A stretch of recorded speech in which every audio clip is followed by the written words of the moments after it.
Dabhoi Vadodara road ઉપર ST બસના ચાલકની બેદરકારીને પગલે મુસાફરોના જીવ અધ્ધર થઈ ગયા હતા, ત્યારે મુસાફરોમાં ભારે આક્રોશ જોવા મળ્યો હતો. પલાસવાડા ફાટક પાસેથી પસાર થતી વખતે એસટી બસના ડ્રાઈવરે ટ્રાફિક નિયમોને નેવે મૂકીને અત્યંત બેદરકારીપૂર્વક બસ ચલાવી હોવાના આક્ષેપો થયા છે.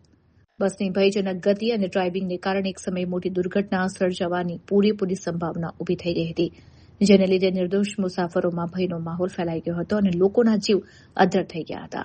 સ્થાનિક રહીશો અને મુસાફરોના જણાવ્યા મુજબ જાહેર પરિવહન સેવાના ચાલકો માટે મુસાફરોની સુરક્ષા પ્રથમ પ્રાથમિકતા હોવી જોઈએ. કોઈ મોટી હોનારત સર્જાય તે પહેલા તંત્ર જાગે અને જવાબદાર ડ્રાઈવર સામે કડક તપાસ કરીને નિયમ મુજબ કાયદેસરની કાર્યવાહી કરવામાં આવે.